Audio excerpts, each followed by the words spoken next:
This is the Mended Paths Podcast with Chadwick Hayward, episode 34. Welcome to MendedPaths.com. Let's get back to bed. Hi, Path Menders. Thanks so much for tuning in to the 34th episode of the Mended Paths Podcast. This week, I'm honored to be speaking with Anthony Masiello. Anthony had a wake-up call when he was denied for life insurance. It was time to mend his path. He then started a journey towards getting back to better. He has lost over 200 pounds on his journey, and more importantly, he has found health. Join me today as Anthony shares his truly inspiring journey. Hi, Anthony. Thank you so much for joining me today. Thank you, Chadwick. I'm really happy to be talking to you. Oh, it's an honor to have you on the show. My wife and I, our journeys really started. It started with Fat, Sick, and Nearly Dead, but the first book we really read was Dr. Fuhrman's Eat to Live. And at the beginning of those chapters, as I'm sure you're aware, there's those motivational and inspirational stories. And every time I was reading them, I would tear up and I would think, oh my God, like, look at the miraculous recoveries people are having. More people need to know about this. And so that was a big impetus for me to really start the Mended Paths podcast. And so my understanding is you were one of those inspirational stories. I am. Yeah, it's a funny story. So thank you. And I love what you're doing. I truly believe, as you do, that really getting this out there and letting people know that it's possible and showing them that regular people like us can do this, and that we actually are happy living and eating this way. It's not like it's some kind of a prison thing. is really making this so much more accessible for people. So I love it. Yeah, so I did. So when I started my journey, we'll get into that. I read the first version of Dr. Fuhrman's book, Eat to Live, the first revision or whatever it's called. Yeah. And obviously it changed my life, and we'll talk about that. And then years later, maybe 2 or 3 years later, I had submitted my success story to his website. And then maybe a year after that, I got an email asking if they could use it in the second edition of Eat to Live that was coming out. And I was pretty psyched, because going into, when I picked up Eat to Live, I knew absolutely nothing. And then having my story featured in the second version, I was like, wow, I did something. It was like a pretty huge accomplishment. And I didn't know it at the time, but Dr. Fuhrman lives about 8 miles from me. Oh, wow. And yeah, he's right here in New Jersey. And I didn't know it when I read the book. And by the time I was in his book, I had still never reached out, other than just emails to the general contact info on his website, to anyone there. But then years later, I actually bumped into him. And I guess I could tell the story now because it's kind of funny. But there's a large, like a mega gym that's not too far from here. And my son was taking a gymnastics class. And I just went to pick him up. And we were walking up the stairs in the gym, and Dr. Fuhrman was coming down the stairs next to us. And I looked, and I kind of got a little bit starstruck. And I looked over and I said, "Hey, are you Dr. Fuhrman?" And he just looks at me and he goes, "Yeah, who are you?" Like, really fast. And I said, "My name's Anthony. I'm a success story in your book." and he stopped in his tracks. He's like, "What?" I said, "Yeah, I'm in I forget what it is, chapter 8 or chapter 9. And he goes, Which one? And I said, "I'm Anthony. I lost 160 pounds and got off medication." He goes, "Oh." He's like, "And you work out here?" And I couldn't even think anything. I said, "No, I'm picking up my son from gymnastics." And then that was it. Like, my tongue was tied. There was not another word that I could say. And he just said, well, it's great to meet you. And he just walked away, and I just said, "Thanks." That's awesome. But it was, I don't know. I look back on it, and since then I've seen him several times now. But we laugh a little bit about that, and I think it's a funny one. But that is back awesome. Back to the stories. Yeah, I think it's great. I love that he included those in Eat to Live, and I think it makes it much more accessible for people, especially such a kind of hardcore slap in the face kind of material that I really appreciated about reading the book, but knowing how much work it was and how kind of scientifically based, but then also seeing kind of the real world side of it. Absolutely. Yeah, really good. Yeah. that's what I like about his book is it doesn't shy away from the medical jargon, and it's very scientific in its delivery, and the inspirational stories at the beginning gave it a personal touch. It made it related to the common person essentially. Yeah.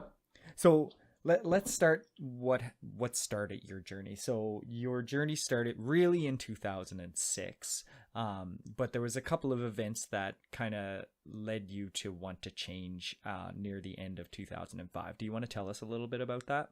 Sure. So the first thing that happened, so my wife and I had moved to New Jersey. It was a year or so later. We were starting a family. So we had our first child, our first boy, our first son was born, and I went to get a life insurance policy.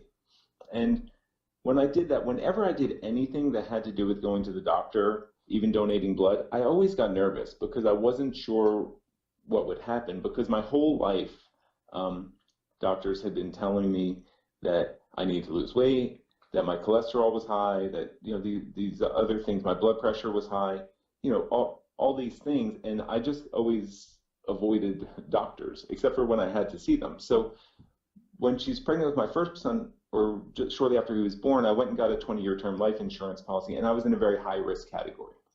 So, you know, that's fine because I got it. I had to pay a few extra bucks a month and, you know, just moved on with life. Yeah. But then when she was pregnant with my second son, I went back to get another policy because I just needed more coverage at that time because I had more responsibilities and all these things.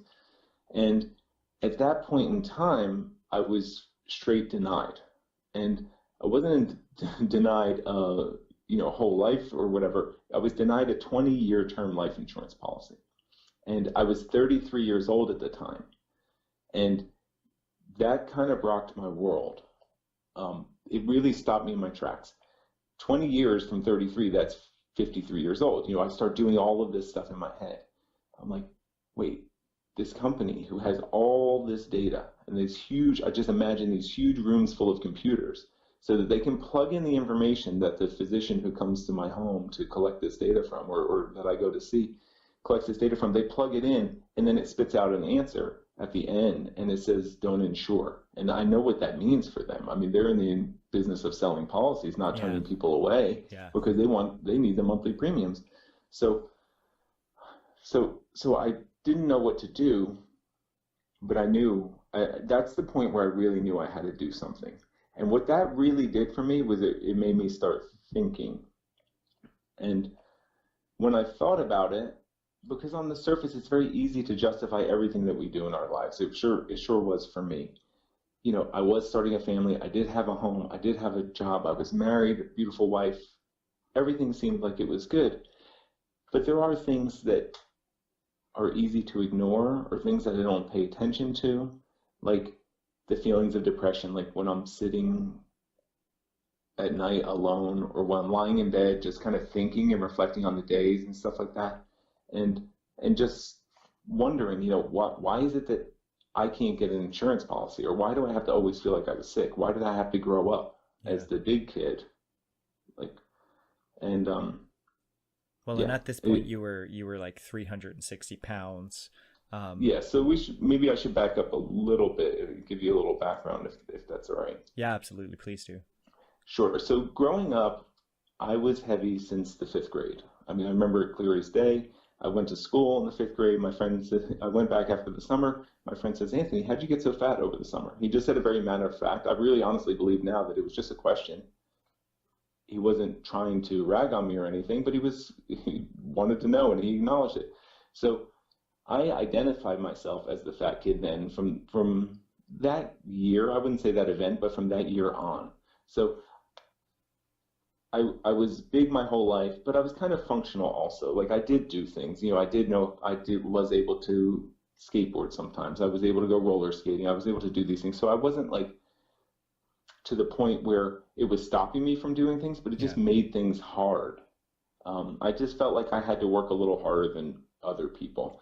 And my brother wasn't overweight and my friends weren't overweight. And that made it pretty easy for me to just think I was different. So fast forward from there to 2005 when I was denied this life insurance policy. By this time, like I said, I'm 33 years old. I weighed 360 pounds. I had a 54-inch waist. I was on medication for high blood pressure. I had recently been diagnosed with sleep apnea, and I would get migraine headaches at least one a week, where I kind of had to shut myself down, go lie in a dark room, because no matter what kind of medicine I took or nothing I could do to stop the pounding in my head, other than just turn off all the lights and lay down and just try to sleep and hope that I felt better when I woke up. Yeah. So those things were tough. What was your diet like at that time? So since I was heavy from a young age as a kid, I had dieted, probably 20 or 30 times, and sometimes it worked pretty well for me over my life, but it never lasted. And when I say it never lasted, probably never more than like 6 to 8 months, and then all the weight would come back. So in 1994, I actually gave up alcohol. I gave up meat. And I stuck with that. But the weight, and I lost weight for a little while, but then it all came back. So at this point now in 2005, I'm a 360-pound sober vegetarian. But what I was eating was cheese pizza, or even pizza with vegetables and cheese on it. And I was eating French fries, and I would still eat ice cream. We would have a pint of Chubby Hubby Ben & Jerry's ice cream in the freezer, and I would tell my wife she didn't need any because she already had a Chubby Hubby. Speaking about myself.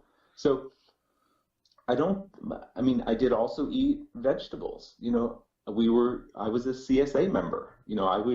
I was doing community supported agriculture, where you pay up front for a share from a farm. Okay. And then whatever they grow throughout the season, every week, whatever's ripe, they pick, and you go pick up your share from the farm.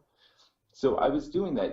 I was trying to be conscious, but I let so much other stuff slip in that it was a mess. So I don't know how to really describe it. I wasn't necessarily a fast food junkie.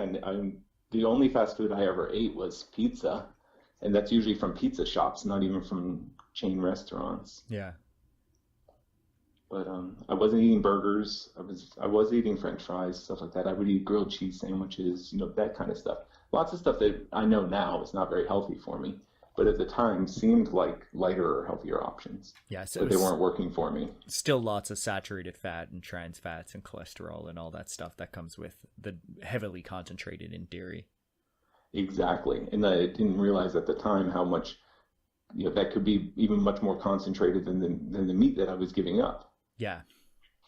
And so you also had an experience at the end of 2005 with your son as well. Do you want to tell us a little bit about that as well?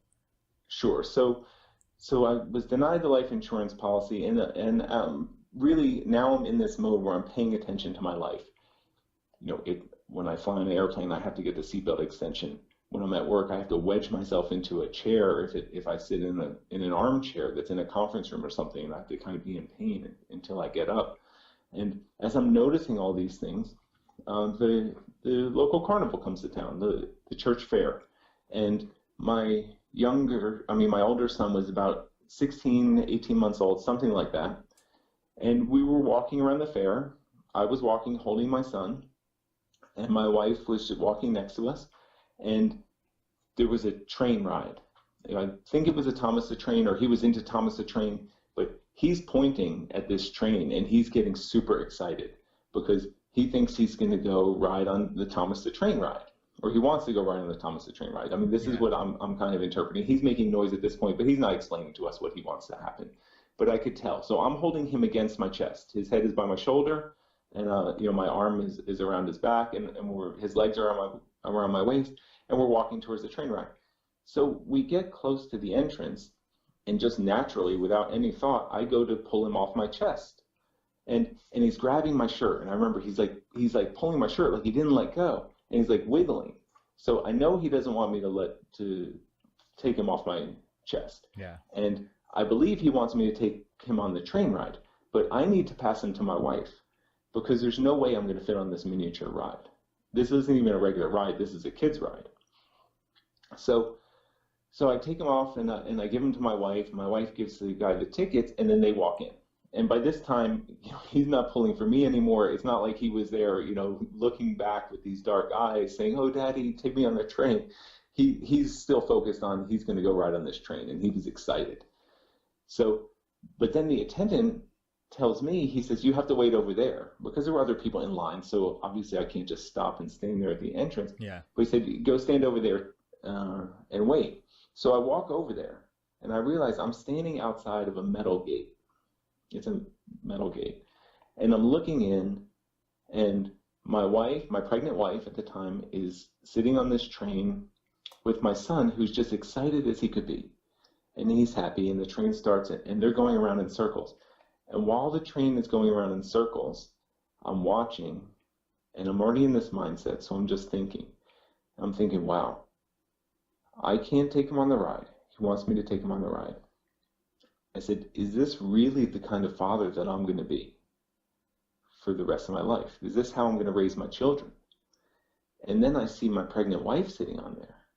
And I said to myself, is this the kind of husband I am? Is this the kind of partner that I'm going to be? And where does this go from here? And that, I think, was what really hit me and what really made me think that I need to change. That's not the kind of father that I want to be. I don't want to be like a bystander watching life happen while I literally stand outside some metal fence. Like that might as well have been like a cage holding me in, preventing me from doing things I wanted to do. And it's a really hard-hitting experience. Yeah, I think that was really it for me. That's when I really knew, okay, what am I going to do? I was like, Anthony, figure this out. And so from there, you made a New Year's resolution. You decided that that's it. Something has to change. So what did you do? Yes. Yeah. So I said what I did by the end of 2005, I set a goal. I said, I'm going to lose 50 pounds in 2006. And, again, my analytical mind goes, I'm like, okay, I should be able to lose 5 pounds a month. That's 60 pounds for the year. Let me give myself a little bit of slack. Let me go 50 pounds for the year. That would still be really good. And that was my goal. And I didn't really have a plan. I didn't know how to do it. Again, I mentioned I lost weight several times, but I never had anything that worked. So I wasn't trying to go by information or experiences that I already had. So I did say that I would give up sweets and soda as a New Year's resolution. So starting January 1st, no sweets, no soda. And I stuck with that, and I was going to watch what I was going to eat. And that's like a common saying around here. Oh, you're watching what you're eating these days. And so that's like portion sizes, or like were you trying to limit certain things? It just meant trying to make healthier choices. Okay. And it meant not overeating and not snacking, not having the desserts. I'm not having that because I'm watching what I'm eating, or I'm trying to watch my weight or something like that. Okay. But it's no real plan. It wasn't really a plan. And that proved itself about 3 months later when I was kind of tracking my progress, and everyone in my family knew what I was doing. I mean, the not eating any dessert and not drinking any soda was easy and obvious if everyone around me is having, whatever cakes and things like that are going on, and I'm saying no. So everyone knew what I was doing, but I checked in on myself, and in 3 months, I had not lost a single pound. And, that was just as hard as being denied the life insurance. That was just as hard as not being able to take my kid on that ride and having to watch and experience that as an outsider. Because that really made me feel helpless. I'm like, well, it's very easy at that point in time. It's what do you tell yourself? And I think that's so important. Do I tell myself, I can't do this? If I say that, then I have an out. Or do I say, look, I'm just a big guy. This is just how I'm made. Yeah. But it was so important to me that I didn't do that. It was so real. It was so big. It was so important that I had to figure something out. So I just started scouring the internet. And what was popular at the time back then was all these high protein diets. I mean, they're still popular today. They're a little even less than they were back then, at least in my world. But everything then, I mean, Atkins was in full swing, and everything was, protein was very important to be counting on the fronts of packages and with the marketing material and all this stuff. And I was a vegetarian, and something in me wasn't ready to give up being a vegetarian to try to lose weight. Like, I didn't really believe that was healthy. I had given up meat and I had success with it for, in 8 months or so, but I didn't want to go down that road. So I just started looking for how, vegetarian weight loss, things like that. And I was searching on Amazon, and that's where I found Dr. Fuhrman's book, Eat to Live. Okay. And I bought Eat to Live in March, and by the time my son was born on May 2nd, so I think 2 months later or so, I had lost 30 something pounds. Oh, wow. 34 pounds. Yeah. So you obviously read the book pretty quick. I read it as fast as I could, but I didn't wait until I finished reading it to start making changes. I mean, you get the gist of it pretty quickly when you read any of these. Eat more vegetables, eat less crap. I mean, now I can say eat less crap. At the time, I really didn't know what was or wasn't crap. There's still things today that are very common questions, about like vegetable oils or olive oils, and these kinds of things that I had never thought about before. But it comes across pretty clearly on what you need to know when you read any of these books, Dr. Fuhrman's books especially. So I started changing, and I didn't start by giving up stuff. I started just by adding. I knew I had to have a huge salad every day. I mean, it says it in that book 1,000 times. Salad is the main dish, right? I mean, that just comes right out of my head now. So that book and many others. So I had never eaten breakfast before. And I remember I was walking to the cafeteria at work with a colleague of mine, and I said, I'm reading this book on how to lose weight, and did you know you could eat as much fruit as you want and it won't cause you to gain weight? And he just looked at me and he said, duh. I said, how come no one ever told me that before? Like, I didn't know that.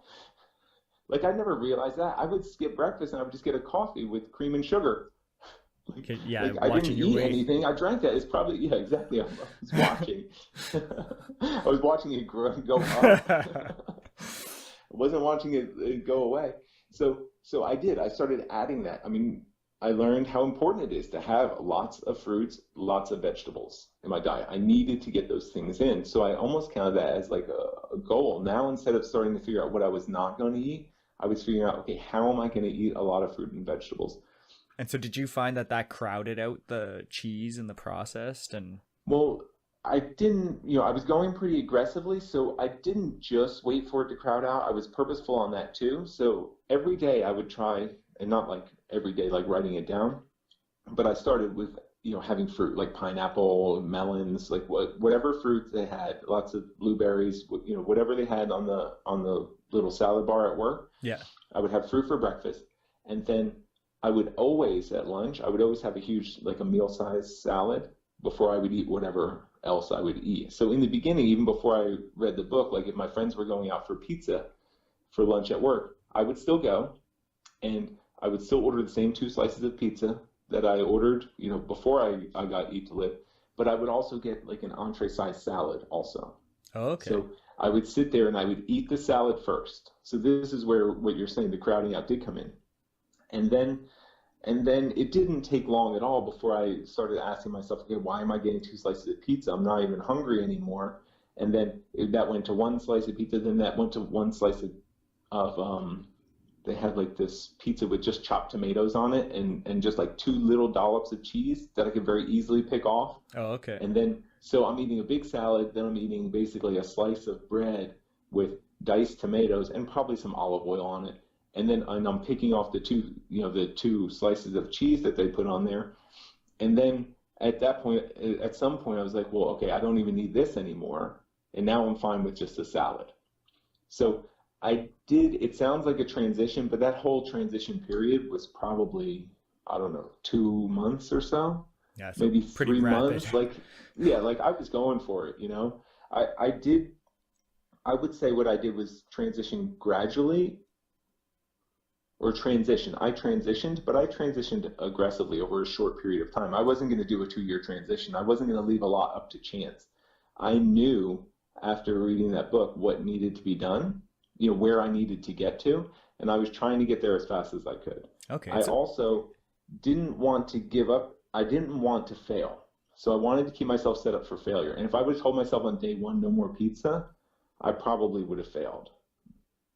Because, okay. Yeah.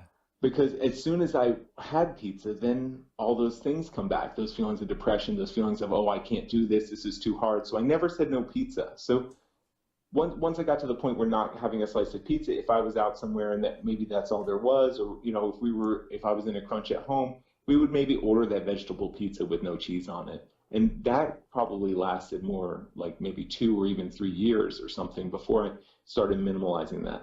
I'm not saying I don't do that at all today, but back then it was more, while I was transitioning, it was probably more frequent.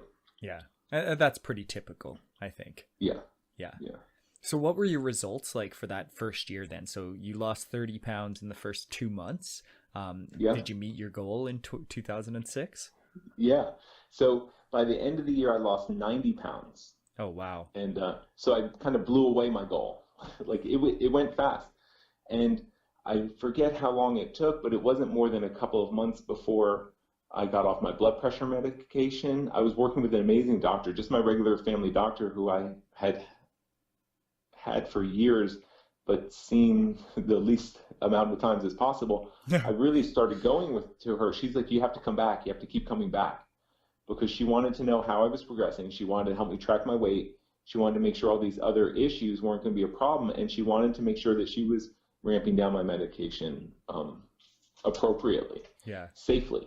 So she was really fantastic. I mean, incredibly supportive. I hear stories where, these doctors go into denial and they don't want to hear it, what people are doing. And she wasn't like that at all. So I feel very fortunate in that regard. Yeah, that's awesome. And she was really curious. Every time I went in there, she was excited to see me. And then, so I got off the medication. I lost the 90 pounds. I don't really remember when it happened, but I stopped having headaches. I couldn't even remember when I was having headaches anymore. I was sleeping better. Everything was really, really working well. Oh, that's incredible. That's awesome. Yeah. And so you alluded to it a little bit with how things went at home. So did your wife adopt this way of eating as well at the same time, or? No, she was very supportive as well, but it wasn't about her. I didn't try to change anyone. I was really trying to take care of myself. I'm kind of a careful person in that way, where I really, even to this day, I don't really like to tell people what to do. I mean, in any situation, I like to help people do what they want to do. I mean, that's something I love to do, but it was never even an issue. She was supportive, so we didn't have to make it an issue. If she was doing the grocery shopping, she knew what I needed, and that's the stuff that came in the house. If we were on the road and we needed to stop somewhere to eat, we knew that we needed to find some place that I eat. I mean, I had back then, if we stopped, this wasn't with my wife, but I was out with friends and they were tired of stopping where I wanted to eat. They really wanted to go to Wendy's.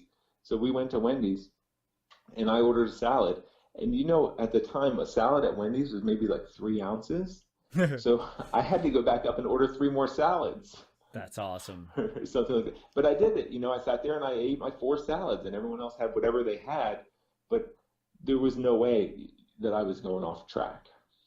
Yeah. So I lost 90 pounds exactly. Yeah, I was committed and I was on course, because once the weight started coming off, I mean, I was watching it carefully. I weigh myself very often, especially once I started losing weight, because I found it very encouraging. And when I didn't lose weight, I just really wanted to learn and know. So my goal from the beginning, as you remember, was 5 pounds a month. So I didn't really care if my weight went up and down, but by the end of the month, I really wanted to make sure I hit that 5 pounds.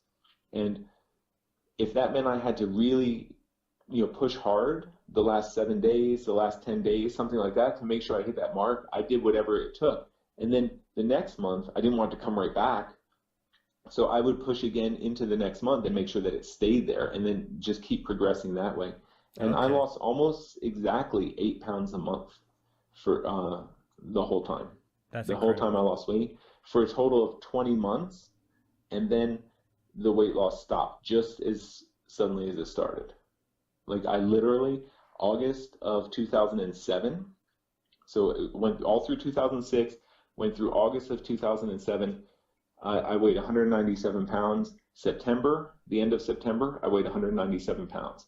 October, 197 pounds. Like it stayed there, and it freaked me out. Like I was like, how did this happen? And finally, after being level for 3 months, I finally called the insurance company back, and I said, I want to apply for life insurance, and they came back. So this is 2 years later, and I got insured in the preferred category. Oh, that's And I awesome. made, yeah, yeah, that felt really good. I mean, especially with the experience that I had had with the life insurance and other doctors. I mean, I used to go donate blood when I was in college and stuff, and I would just cross my fingers that I wouldn't get a letter in the mail that said they weren't able to accept my blood. And I would say more often than not, they weren't able to accept it. And Oh, it would be because of I don't know, liver enzymes or something else, but for whatever reason they couldn't use my blood. So I was used to hearing bad news, but hearing good news was awesome. that's It awesome. really was. So Yeah. does your wife eat a whole food plant-based diet now? Yes. And you raise And because you raise your kids in this way of eating as well. yes, we did. So I don't know how long it took for her. So we lived in Baltimore for a while, and she got really into steamed crabs. Now I was vegetarian when we were there, so we were used to. I would take her out to get her steamed crabs, or we would go out with a small group, and I just wouldn't eat anything. I would sit there, and she would eat the small crabs, and I would certainly make up for it afterwards with wherever I stopped. But when we moved back to New Jersey, for example, we would have a crab fest, and we would get a couple bushels of crabs, and we would invite over all our friends, and we would have that. So going into this, I mean, we were still doing that. Even after I had switched over, even after I had finished losing the weight, we were still doing those things, but we weren't doing them as much. I mean, she wasn't doing them as much in our daily life. She was always a pretty good eater, and she was always fit and of a healthy weight. So she didn't have that motivation that she needed to do something. But I never stopped reading also, and I just kept learning so much more. And I realized this wasn't something that was just for me, that this is something that's important for everyone who wants to be healthy, whether your poor health shows in your belly or not, that this is good for everyone. So she came on board, she transitioned more gradually. But I think probably after 3 years, maybe 4 years, I would say she was fully transitioned. And Okay. at that point, there was nothing around for the kids to eat that wasn't, a whole food plant-based. And it wasn't a problem at all. I mean, my younger one was just starting to eat solid foods, and my older was very easy to transition. And even in the beginning, we never served, we always were very conscious of what we ate. We never got even um, like baby foods and stuff that had meat. Like they would have chicken and rice and stuff like that, but we would try to avoid those and get the vegetable ones. Oh, okay. And then probably the worst thing that we would do would be like broccoli omelets. Like we would cook egg and cheese and broccoli omelets, and we would send him to preschool with those to eat, because we would cut it in slices and he could hold that and eat it. And then my wife would, when they were, I don't know how old they were really young, but she would take them for sushi because she enjoyed sushi. I wouldn't go eat sushi with her, but if I would be traveling for any reason or I wouldn't be around, like they would go out and they would get sushi. So I have pictures of these little kids holding this raw fish, eating it, which it was cute, but not really. It's not really what we want to be doing. So we did transition them, and again, without kind of incident, they switched as well. And I would say they probably switched after my younger one. By the time he was like 3 or 4 years old, I don't know. Okay. I don't know exactly, but something like that. And now they're 11 and 13, so it's been years since So what are some of the since challenges you face? Because like kids' birthday parties or school trips, yeah, there's like junk food everywhere. it really really is. So we talk a lot. The kids watched Rip Esselstyn's TED Talk. He talks about plant strong and healthy living, and he talks about slaying this five-headed dragon, and at a young age, like that was something I did. I showed them stuff. I mean, we educate them. We don't try to just, there's no hard hand in this house, really. Everything that we do is a discussion. Everything we do is a learning experience together. And I really want them to know. So I would show them things. They've had occasions to come and see me share my story and see people come up to me afterwards and thank me and really appreciate, me doing that to help them and how it inspired them. So they know what I'm doing. They know how it's important. They have since met and they know Dr. Fuhrman and his family, and they know how many people he helps and how important it is. So just keeping them in the know was helpful. And then also for me, I don't want to make it a huge issue for them. I don't want them to feel like this is something they have to think about 24 hours a day. I think it's easy for me during my transition. I mean, all I thought about was, how was I going to eat healthy in the next, at the next meal? Yeah. I had to do so much planning and almost like obsessing. And I didn't think there was any need to do that to them. So if we are at a birthday party, when they were younger, it was more normal. They would say, I'm not going to have any dessert here, or I'm not going to have any birthday cake. Will you make me something when we get home? Okay. And I would say, sure. So we would go home and I would, blend up some bananas and some fruit and even some cocoa powder, maybe even some peanut butter, make it, something that was a treat for them, but still healthy. Yeah, but it's just a healthy substitute for them. We were always very careful not to reward with food. So we never did that. Like we never had celebrations where we say, oh, let's go get ice cream. Okay. We would, when they were younger, and even probably going on a couple of years, we would take them out for ice cream or for sherbet or something like that. But it wasn't because they did something good. So we tried to never make that those memories of eating these quote unquote treats or these desserts as to be associated with something positive that happened in life. It's a meaning, we didn't want to make that link. Did you have a substitute for that kind of reward? Like we try to do experiences. Like, what do you want to do on Saturday? You tell us what to do. Okay. And we just go out and do something together as a family, or I don't know if they want to watch a movie or they want to do something special. But time.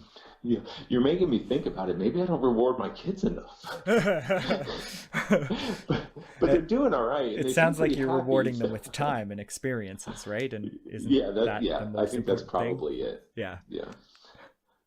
So now they're a little bit different. I wouldn't say they're really into peer pressure. We're in a pretty small school. Everyone knows us, knows how we eat. But if they're at a party now and there's pizza, like I'll catch them. Sometimes they'll grab a slice of pizza and they'll peel the cheese off and throw it in the garbage and leave it. And other times they'll just bite it, and I'll just, I will ask them about it later. I'm like, how was your lunch at the party? I'm like, yeah, it actually wasn't that good. Yeah. And I kind of drop it at that, because if they're telling themselves it wasn't that good, like I consider that mission accomplished. Yeah. Because it's not gonna affect them health-wise.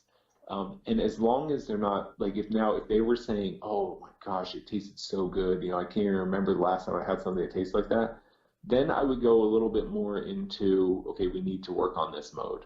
Yeah. But if they're telling themselves that it wasn't that good, then I'm like, okay. And then we just go on about our day, because I'm really trying to set everything up, my life and my whole family for kind of our long term. Like we're trying to guide it in the right direction. We're not trying to make a sharp U-turn, with everything. Like we don't have to do a full course correction because they took 5 or 6 bites of a cheese pizza. The only thing that would scare me is if I felt like that was opening up new doors. So it doesn't happen enough where I'm worried about that. If you eat well enough, then your body can handle a small assault acutely, as long as it doesn't become a chronic problem, which leads to the chronic diseases, right? Exactly. And for myself, I know myself, I don't even want to crack that door. That slope is so slippery for me that I'm not going near anything. I'm staying on track, and I enjoy every minute of staying on track, but there's no reason that I need to tempt myself. I know what's in this head, and I know what I'm capable of, and I'm just going to make sure I'm taking care of it. Well, that's awesome. Yeah. And so you said when you met with Dr. Fuhrman, the first time he asked if you went to that gym, Yeah. and you're like, oh no. But Yeah, I see now that you do a bunch of running. So when did you add exercise back? Yeah, so it was my second New Year's resolution. So after I lost that 90 pounds, I had tons of energy. And I had never played sports. I had never exercised. I mean, the things I did was I skateboarded, I mentioned roller skating, and I snowboarded. I actually loved to snowboard. Even at 360 pounds, I was snowboarding whenever I could, wherever I could, big mountains. That's a lot of or momentum. down here on the East Coast. Yeah. But I would get tired, my knees would be shot after a run or two, especially if it was like a powder day or something, like I would be hurt. But so after I lost that first 90 pounds, I said I was going to start, and I'm going to start running. My wife always ran. She ran cross country in high school. And when we were dating and when we were married, she would go out for a run occasionally, but maybe once or twice a week. And she did it as therapy. She said, oh, I'm feeling stressed out. I really need to go for a run. She would go out and she would run. Then she did run a marathon. A friend at work was joining the Road Runners Club and said, I'm going through this marathon training program. You want to run a marathon with me? And she just said, sure. So I was experiencing that with her, while she was training for her marathon. And then I went and watched her at her marathon and saw it maybe 5 or 6 points. It was the Marine Corps Marathon in Washington, D.C., because we were living down there at the time. And I thought it was cool, but I never imagined that it was something that I could do. But now I was ready, and I was going to become a runner. I just made the decision. That was my New Year's resolution. And I didn't have any real goals in mind other than just to start running.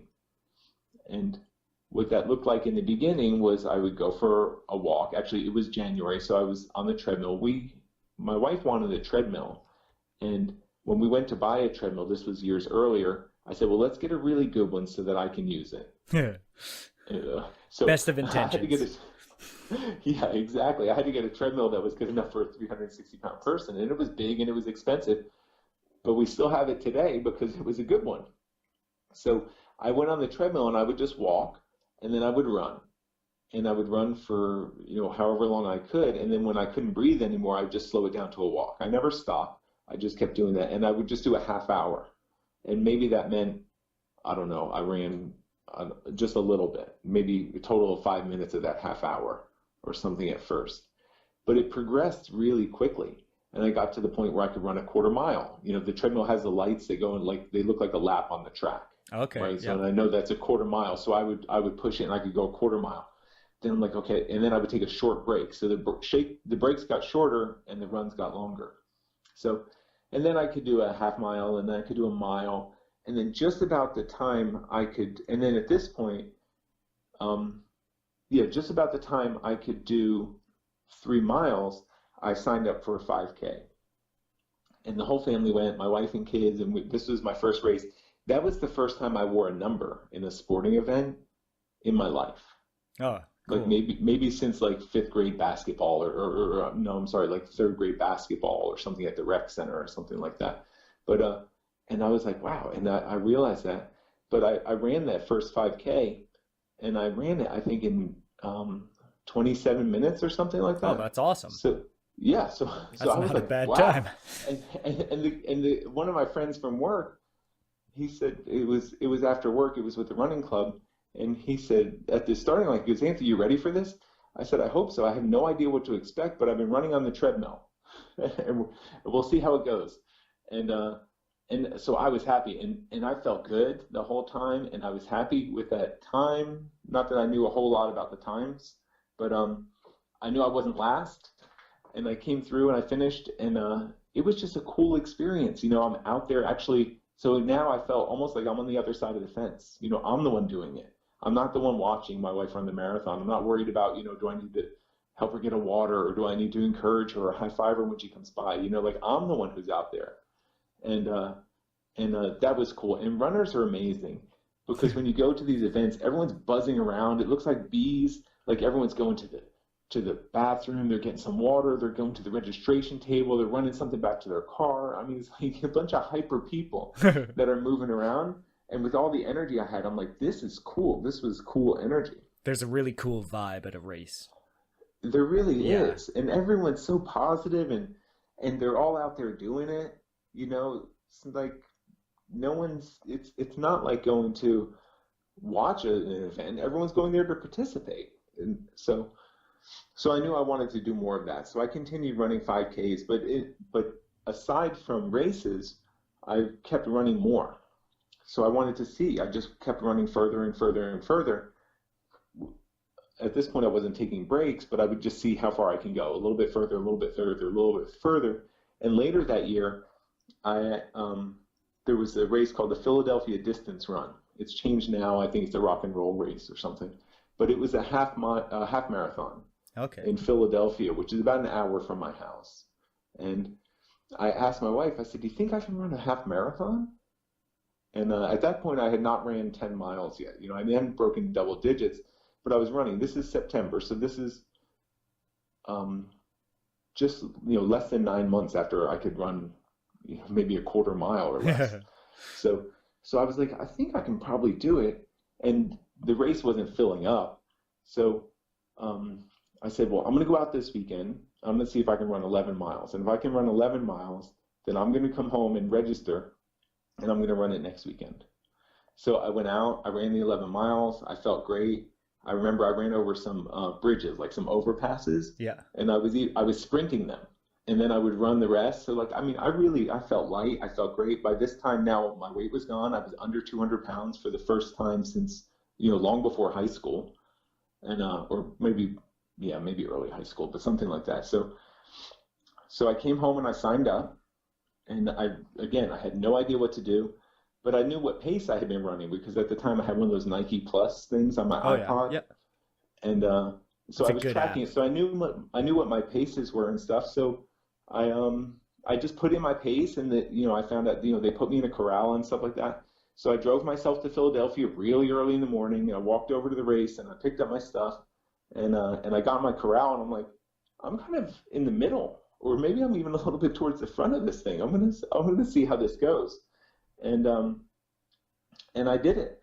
So I was just hoping to finish my first half marathon, but I ended up finishing, I think, an hour and 47 minutes. Oh, so that's awesome. I just barely over an 8-minute pace is what it worked out to, and it was awesome. We ran through the old part of the city. We ran up along the lake. It finished right by the Rocky Steps. There were a lot of people who ran right through the finish line and ran right up the steps of the Philadelphia Art Museum, and it's like famous from the scene in the Rocky movies. That's wicked. Where So I did not do that, but I finished the race. I got my medal. I'm like, wow, that was amazing. And then I went back and I got my car, and then I just drove home. But it was just a day, and I don't know. I mean, I look back, I'm like, wow, I progressed amazing. If I wanted to, step up my game right now, I think it would take me a lot longer to make that kind of progress. But I think the changes that my body were going through, the way my whole body, my muscles, everything were working at that time, and they're still working like that now. But I guess I'm already at, kind of at some level. But I don't even know how I was able to do that. I would never have been able to guess that I would have been able to do that. But I was super happy about it. It was fun. Exceeding your own expectations. That's awesome. Yeah, that's my new job now. Yeah. Exceeding my own expectations. That's awesome. Yeah. Well, I usually ask my guests before I close if they had some advice for a path mender who was either sitting on the fence or just starting their transition. What would that advice to them be? Yeah. The first thing I'm going to say is you have to decide. And by decide, I mean you have to make it important to you. I look back a lot now, and I wish we had another 2 hours because I have a lot more things to say. But what made this work for me? I think having that 1-2 punch, maybe even that 1-2-3 punch in the beginning was really critical to me sticking to this. I needed to get that life insurance policy. I needed to do that to feel like I was providing for my family. Then I needed to be able to be an active father. I needed to be able to be part of these kids' lives, right? And third, I didn't want to feel depressed anymore. I didn't want to feel like a failure anymore. going those 3 months and not being able to do it, and those feelings of depression that come back and stuff. So those 3 things made it really important to me, and they kept me on track. I used those as anchors throughout my whole journey, and there's no hiding from the life insurance company. You know, like there was no faking it. I could have waited till my kids got bigger and went on the adult rides, and maybe I would have fit on some of them, and it would have been fine. You know, if I would have told myself it doesn't matter, then I could have justified it out, but I didn't. I told myself it did matter. So I think that having some really important reasons why you need to make the change, like doing that introspection work and figuring out, you know, why. Just ask yourself and answer the question, why? Keep doing it until you find something that you can really grasp onto, and then support yourself. Don't tell yourself you can't do it. Like, figure out how to make it work. Yeah, that's great advice. Yeah. Well, thank you so much for taking the time to talk to us today. You're welcome. I really enjoyed it. Oh, it's time fantastic. flew for me. So, yeah. And thanks again for what you're doing. And, you know, I really appreciate it. Oh, thank you. Well, that's it for this week. Thanks so much for tuning in to the Mended Paths Podcast with Chadwick Hayward at www.mendedpaths.com. See you all next time. Visit mendedpaths.com and get back to bed now.